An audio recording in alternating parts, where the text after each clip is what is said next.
So, okay, so you've read Weight Loss Apocalypse, but you've not watched any of the videos, so you don't have... Okay, so how did you hear about the HCG protocol? Actually, my sister, her coworker, had done it with her husband. So then did you go to the internet and start? I did. And I actually went to your website and just started from there. Oh, you did? Yeah. Have you compared my information? No. Oh, really? I've just gone from what you've Okay, well, you just saved yourself a lot. Because there's so much conflicting information on the web. Oh, okay. Yeah, I didn't go that far. So. Well, and a lot of skepticism, which is... Oh, yeah. Just I understand it. Totally. Any starvation diet. Yeah. Especially when they look at me like, what? Are you serious? I'm like, yeah. Well, if you had said to them, you know what, I'm going to go and get gastric bypass, you know what they'd say? Oh, good for you. Like, really? Have you looked at the statistics and the risks involved with all the surgery? Yeah, exactly. And like, the suicide rate, you know? But it's because the FDA says it's okay. All of a sudden, people trust it. Mm-hmm. Like the FDA is trustworthy. Anyway, sorry. That's okay. Always question, always. Anyways, so what are your fears at this point? I really don't have any fears. I'm more excited than fearful about it. I just know it is going, you know, knowing when to stop or when I am hungry, the scale. To know exactly where I am on the scale. Well, since you've read it, I would assume, and I assume most everybody, once they read it, they're like, holy shit, am I hungry? Yeah. It's like, last night I was like, oh, I should go into the kitchen, and I'm like, wait. Hold on. No, I'm not hungry. I know, and now, okay, and I have a question. Do you mind if I state what your weight is? Oh, no. Yeah.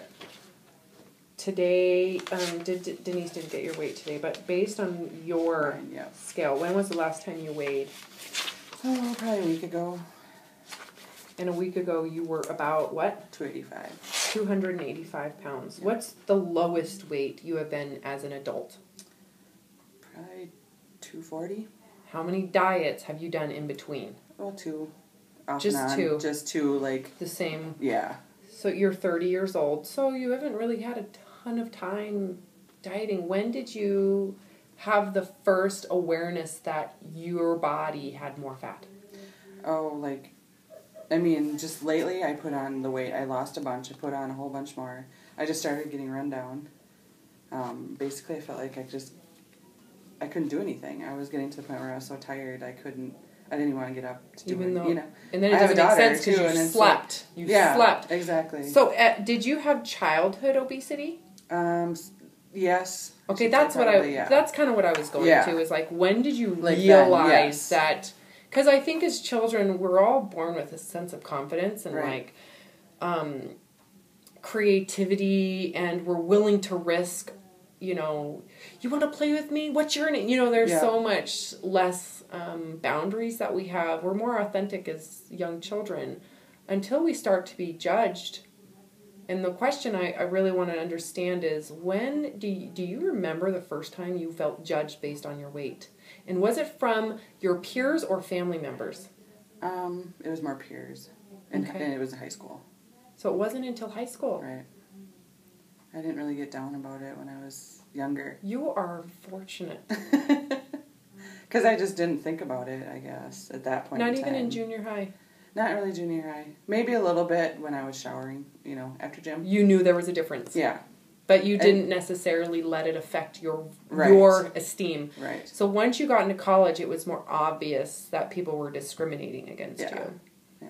I'm really sorry. And I always made fun of myself, too, and that's the part where I was like, I shouldn't be doing this. Well, did you understand in Weight Loss Apocalypse with Big J, when I wrote, he had been morbidly obese as a young child, and how he changed his personality to compensate for feeling that. So he would joke about it.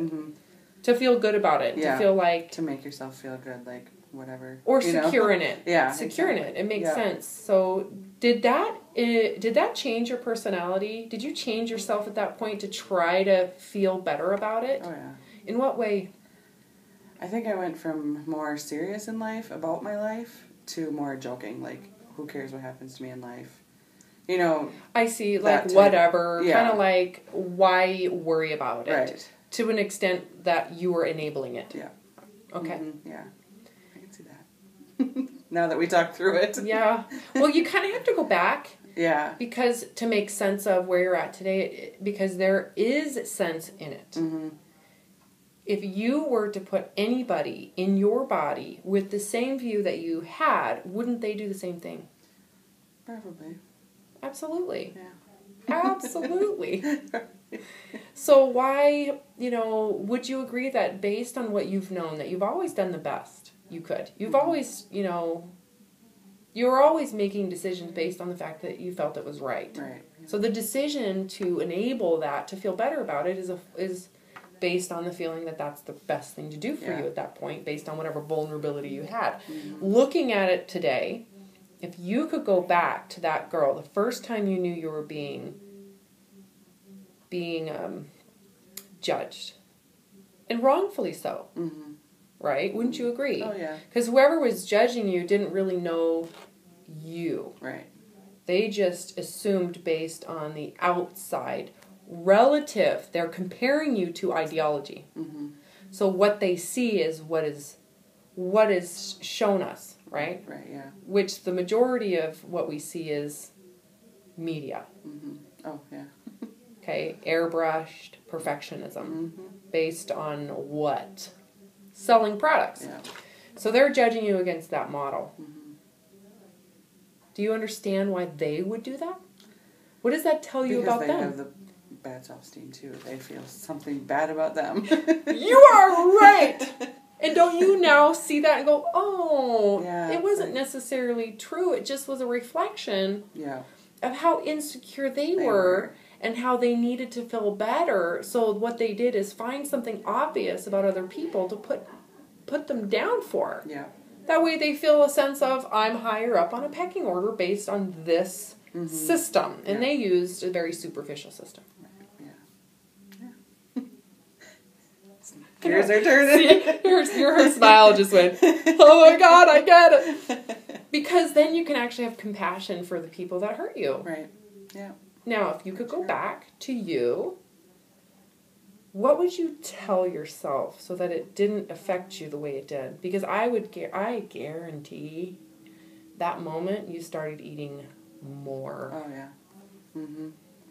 It really affected you. Oh, yeah. Yeah. Or it was defining. Literally was a defining moment where you changed your personality to compensate for it. So you became inauthentic. It started the inauthenticity kind of, or the moment you turned away from your soul. Right. You turned your back to yourself, said, you know what, she's right, and I have to feel bad about it. And you want people to like you, so you're willing to at least accommodate to whatever judgment. And your accommodation was what we talked about, which is, well, because you're not willing to give up food, that moment it got more important. Your compensation was to be more accepting of it, but in a way that was enabling of it. So there's probably more to it than that. Probably. But once you process through a lot of this history, you kind of, it goes away. Like, at this point, just even through this conversation, does that moment have as much impact? Yeah. Yeah. It's not that important anymore. Not that important at that moment, no, I would say. Well, is it anymore? No. I know, because now you make sense of it, and you can just go, okay, well, that makes sense why I reacted the way I did, and why she was such a bitch. Yeah. Pretty much. And if she could see you today, I'm certain she would apologize. Yeah, probably. I know, and you'd probably say, I forgive you. Yeah, exactly. I totally get it. Sorry. I know. I should have just slapped you. I enabled you to be judgmental of me. Yeah. Should have slapped you and walked away. I know. Okay, so throughout this process, there's a few things I want to make sure we start. It helps that you read Weight Loss Apocalypse, but there's a couple things that I didn't write in there. And I did, or I just skimmed over it. Okay. It is really important that your sense of value isn't attached to your body. Okay? Mm-hmm. Do you understand what I just said? Yes. That the question is, can you fall in love with your body right now? Can I? Mm-hmm. I could. If I would know how to treat it. Well, and be with, I guess what I'm trying to say is, if this body, the one you have today, if this is the risk, 285, however the size is, whatever it is today, if this is what you get for the rest of your life, if this is it, would you agree that on a huge level, that if you can actually see it as something that doesn't decrease your value as a person? I don't know. That would be still hard. Well, to actually okay, that's because you still believe what you were taught when you were how old in high school? Right, I don't remember. You still believe it. Probably, even though intellectually, in your wisdom at 30 is no, it wasn't true, it was a reflection of her. You still have the memorized kind of trauma. Right. So I say, hey, you are just as fabulous in this body that you will be in a body that's 100 pounds less. Right. You know that, right? Yeah. But what I'm trying to say then is, why would you think that you're less valuable today? Is it because you still believe that impulse that was created from that moment? Probably. Well, you got to get over it. Get over it. That's a huge part of healing. Yeah. That if, I've talked about my story a little bit. I did a little bit in the book, and I do a lot more in these videos. So once you go back and watch a lot of them, you'll see that I do open up a little bit. But the moment I really made a big turning point for my recovery was when I put my soul in this morbidly obese body. Okay, and this body, I would say, had to have been 600 pounds. Because I remember sitting on a park bench. I remember this body on the park bench, and the stomach was sitting on top of the thighs at the knee. This person, I could feel the weight on the thighs. Mm-hmm. And it was over the side and on the park bench. Okay? Mm-hmm. And I remember just sitting in that, I swear it was an out-of-body experience, but I remember feeling the weight of the body and recognizing that my soul didn't feel any different in a body that was the worst case scenario in my mind, the biggest risk out there, that it felt the same in that body as it did in my sick body. My mutilated body. I was mutilating it through exercise and severe restriction and binging and purging and all sorts of stuff. Yeah. That it literally felt the same. So if the risk was that I was going to be 600 pounds, I would much rather be that and healthy and love myself than miserable and suicidal in a thin body. Does that make sense? Yeah, yeah. So can you accept this as the outcome? Yeah. And when you stop, what do you think that will do with your behavior with food?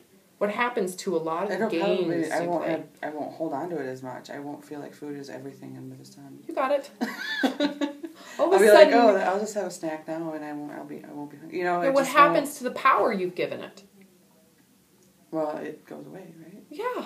What do you think? I want you to imagine yourself just completely at peace with who you are.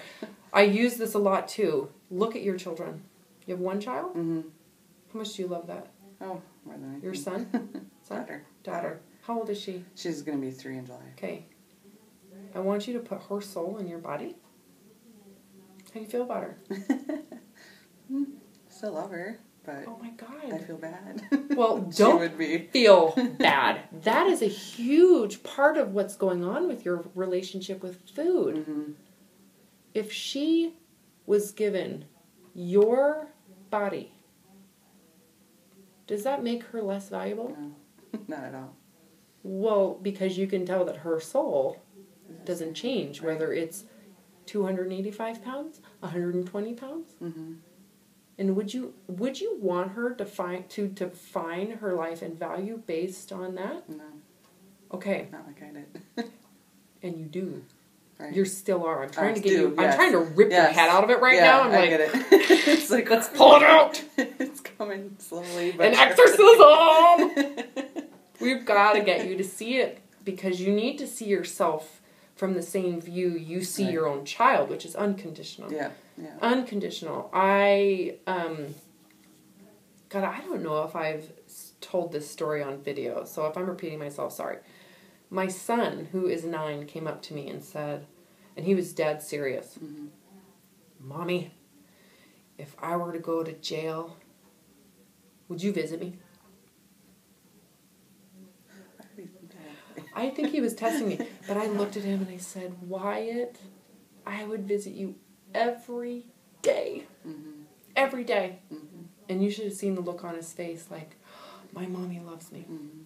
And it was just, I think he was testing me. I don't know what it was, but I did not fall for it. But I also remember thinking, you know, would I visit my son if he were to go to jail, no matter what it took for him to get there? Right. Absolutely. Yeah. Because my love for him is unconditional. Right. Unconditional. Mm-hmm. Okay?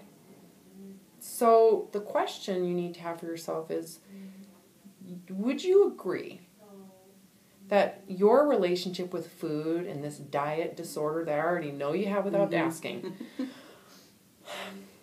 how much of it has to do with the fact that you are so abusive to yourself because you are fat?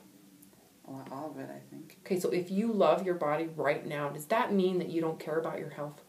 No. I know. Does it mean that you're going to go binge your face off every day if you decide that you really, really love your body the way it is today? That it doesn't define your value? Okay. I'm trying really hard. I know. And some of this you'll get as you go through the process, but what I'm going to ask is that you do not... that you not weigh yourself in this process. And not only that I don't want you to weigh yourself, don't expect anything to change. Right. Nothing at all. Mm-hmm. Then why are you doing this? To fix my head, my eating, knowing what I need to do to keep my body healthy versus keeping it happy. Just losing weight. Yeah. You know. Yeah. So I've got to get you to where you really, really see your value separate from your body. Okay? And that just because, and absolutely there's, honestly, we've got some hormonal reasons why your body needs to lose the fat. Mm-hmm. But none of it matters if you can't get to a place of acceptance. Yeah. And if you can accept your body right now, what will happen is you'll stop trying to control the outcome of everything. Mm-hmm. And you'll be more willing to just trust that your body knows what the hell it's doing. Yeah. You won't meddle in its business. You won't manipulate it. You won't feel restrained from food. Right. There won't be deprivation from it because the integrity is now coming from a much higher state of consciousness Mm-hmm. versus a lower state of consciousness, which is the diet mentality. Right. Yeah. Am I making any sense Yeah. at all? Oh, yeah, you are. A lot. Okay. Do you have any questions before I... No. You're going to practice? Yeah. Did Denise talk to you about practicing? Not yet. Okay, so I'm we going want you to no practice. I'm going to say for 2 weeks, I want you to put me to a challenge. Okay. Okay, the challenge is, can you eat to this the way I've described? Don't worry about it. It's not going to be very much food. Mm-hmm. You're going to wake up, have some coffee or tea, and you're not going to be hungry. And you don't have HCG in your system. So it is a true test of if we were to have cataclysm and all of the access to food that we have today is gone. There's no way to restock your food unless you go hunting and scavenging, right? Mm-hmm. Yeah. Would you eat without hunger? Absolutely not. No. You wouldn't eat breakfast if you weren't hungry. You would not be eating for fun. You wouldn't eat out of entertainment. You would be holding yourself accountable to it because you're rationing it out to survive. So I want you to actually live that way, even though we aren't in that type of environment. I want you to think from that point of view. Okay. In order for you to get aware of what are your true hunger rhythms today. Mm-hmm. That way you are exposed to, so that way you have something to compare the protocol to as well. So that you can tell, is this a placebo or not? Okay. That's right. This is not a placebo. And you're about to prove it for yourself. Right. So you can listen to my word, but you need to do it for yourself. Mm-hmm. The other thing is that you are not to judge food morally anymore.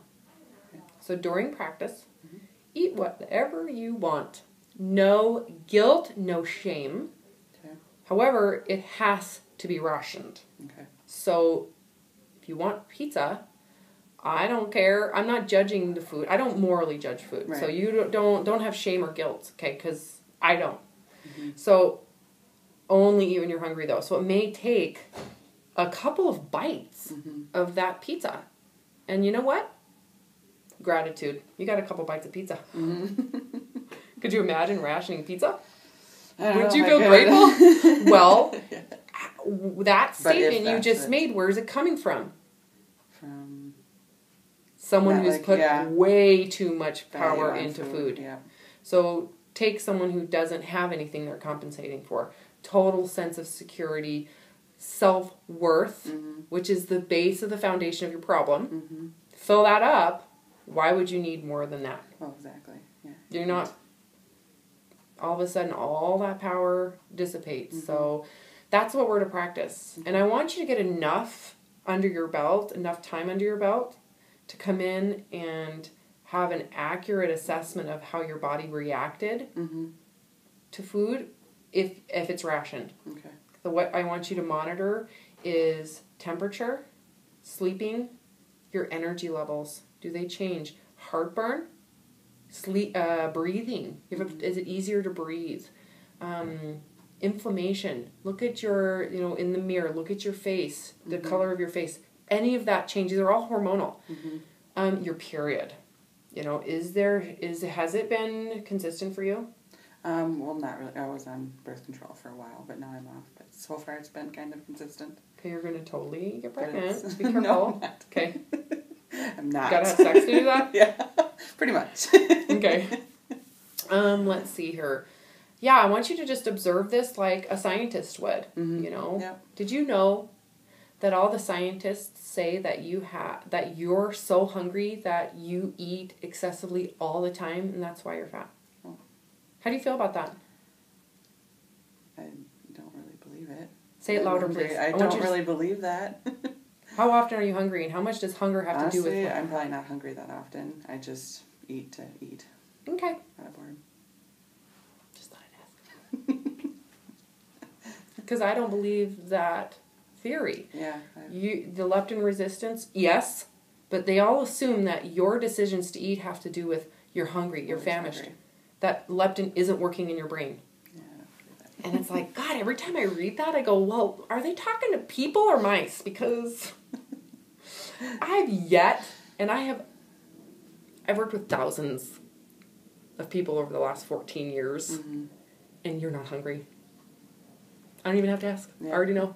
It's like, I just don't understand it. Anyway, so test it. I want you to come in and test this. So how do you feel about that practice and waiting to do the protocol? I feel good. I need to get myself ready for it anyways. Agreed. So a little more reading, practicing, holding yourself accountable to it, finding out where you're going to struggle emotionally before you start the protocol is huge too. That way you feel like you're not only physically prepped, but you're mentally way more secure in understanding what this is going to take for you. Yeah. So, I'm just trying to think. Anything else that you have concerns over? I don't know. Okay. Thanks for sharing. Yeah. Thank you.